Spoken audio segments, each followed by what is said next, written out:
Before a time where every single cult classic was turned into a musical, Little Shop of Horrors was an interesting story. You didn't have nothing till you met me. Come on, kid, what will it be?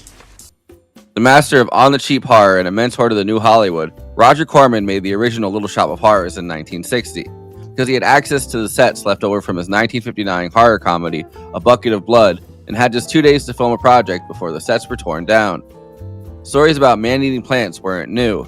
The John Collier story, Green Thoughts, and Arthur C. Clarke's The Reluctant Orchid were two literary attempts at a man-eating plant story. Shot in 2 days using stock actors that Corman utilized on other projects, including a young Jack Nicholson. It was the last film Roger Corman was able to shoot in his B-movie style before the rules changed about paying actors residuals. The patient came to me with a large hole in his abdomen, caused by a fire poker used on him by his wife. He almost bled to death and gangrene had set in. I didn't give him much of a chance. There were other complications. The man had cancer, tuberculosis, leprosy, and a touch of the grip. It cost only $30,000 to shoot, according to Corman, was written quickly by him and Charles B. Griffith. Released as a double feature, often with Mario Bava's Black Sunday, it became a cult classic.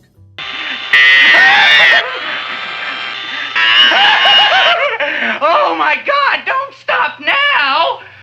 In 1982, Alan Menken and Howard Ashman created the off-Broadway musical, Little Shop of Horrors, loosely based on Roger Corman's movie. It ended up running for 5 years, closing on November 1st, 1987, the third longest-running musical at the time, and the highest-grossing off-Broadway musical. Never before in the history of the American stage have you seen such high drama. You don't need nice boys when you live on Skid Row, Mr. Bushnick. Suspense. Little red dots all over the floor. And romance. It's bone-chilling. It's spine-tingling. It's a musical. It's... David Geffen, who had produced the off-Broadway show, produced the 1986 movie. Originally, it would have been a Martin Scorsese movie, with Steven Spielberg producing, which sounds weird until you remember that Scorsese was from the Roger Corman School of Filmmaking, one of the many film directors of the new Hollywood who learned from him. But Charles B. Griffith sued, and Scorsese and Spielberg dropped out. David Geffen then recruited Frank Oz, who was working on Muppets Take Manhattan at the time.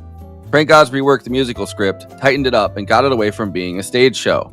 The cast is incredible. Rick Moranis plays Seymour Krelborn. Ellen Greene reprised her role from the stage show, where she had been discovered as Audrey. Vincent Gardenia as Mr. Mushnick. Levi Stubbs as the Four Tops as the voice of Audrey 2, a giant puppet with a whole team of puppeteers, including Brian Henson.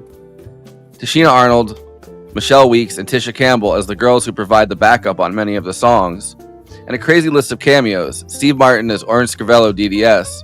Bill Murray playing the Jack Nicholson dentist patient who likes pain role. Jim Belushi, Christopher Guest, John Candy, Mariam Margolis.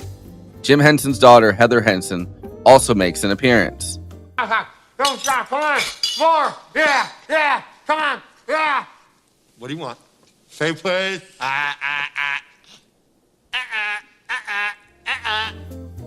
The original ending from the Corman film and stage play, where Seymour and Audrey get eaten by the plant, leading to Audrey 2 taking over the world, toppling buildings, fighting the U.S. Army, and then breaking out of the screen, was eventually scrapped. It would have cost an additional $5 million to complete it.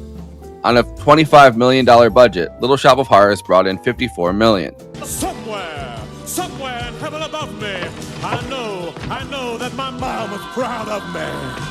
Oh, mama?